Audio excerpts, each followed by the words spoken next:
How long does it take to get jacked? This is a question I hear all the time from beginners, and a lot of times people just want to figure out what's the quickest possible way to get to the end goal. They're looking for shortcuts. They want to get there as fast as humanly possible, right? So this is a very normal, natural question.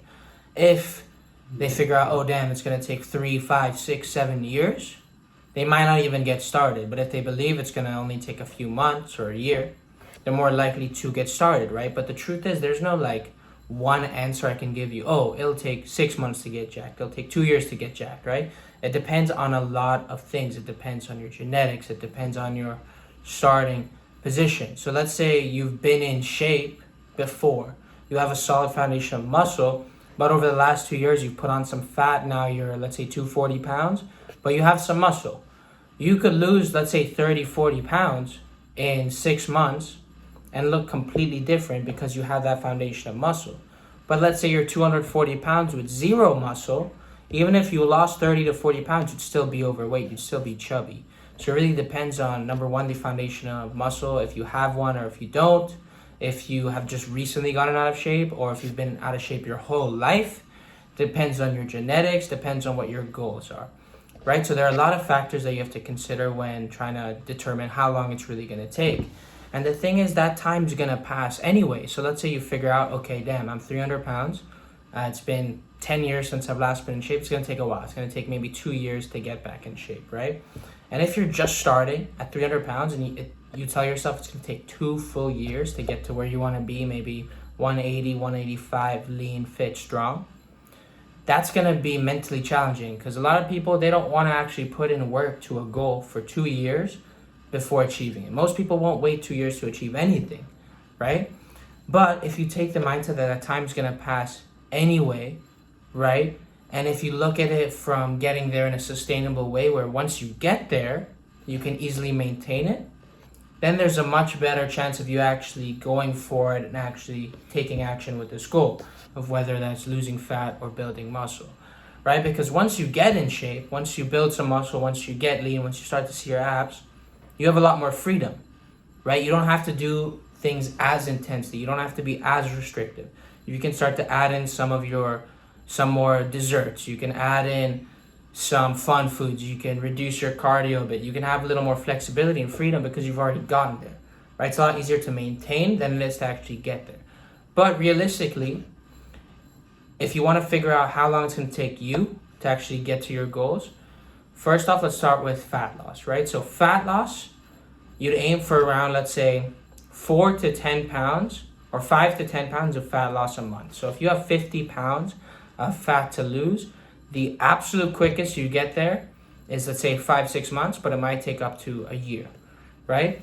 So figure that, do the math with what your goals are for fat loss. If you want to build muscle, it's a lot slower process. You'd only be able to build, let's say, 1 to 2 pounds of muscle a month. And that's if you are relatively new to lifting. If you're more advanced, you can build less than that.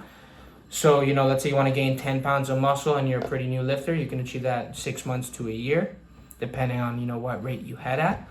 But it definitely helps having some sort of deadline or some sort of time frame for your goals. Because if you just have a rough idea, oh, I want to lose weight, but you don't know how much you want to lose, you don't know what time frame you're aiming for, then it's very easy to just fluctuate around the same way, have some days where you're doing good, some weeks where you're doing good, but then have those weeks where you lose that progress, right? It's very easy to be wishy-washy and yo-yo diet.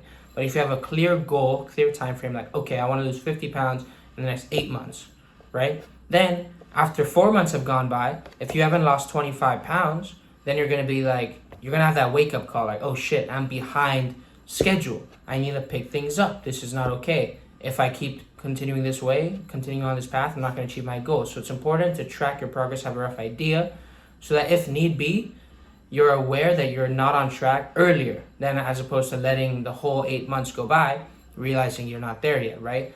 You can take mini checkpoints. So you can set monthly goals. You can set weekly goals that ensure that you're on the right track and you're making progress at a rate that allows you to hit your goals within the time frame, right? But at the end of the day, it's like, even if it takes you a little longer to achieve your goals, it's still worth it if you do it in a sustainable way. If you do it without doing hours and hours of cardio a day or starving yourself, then you're not going to have negative consequences that comes with rapid weight loss. So let's say you're 300 pounds and you get down to 180, but you do it extremely fast. You do it in 6 months, and you do it in an unhealthy way where you're literally not eating. You just eat one small meal a day and you do 2 hours of cardio a day.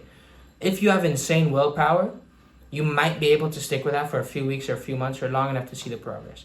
But once you get to your goals, there's no way you're going to keep that routine up. So it's very easy to revert back to your old habits if you took a very aggressive approach or a very restrictive approach.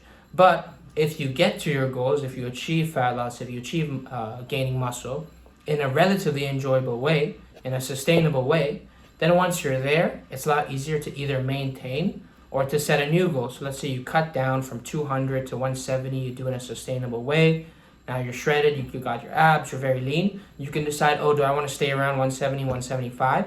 Or do I want to enter a lean bulk and slowly gain muscle back up to 185, let's say, right? Or you might want to cut even more. But the main thing is that you have a rough idea of where you're going, when you want to get there, and you have an approach to get there that's sustainable. If you do all these things, you'll get jacked eventually. It might take slightly longer than you thought. Obviously, genetics are out of your control, but the main thing is that you're going to get there. Save this video and comment what you'd like to see next.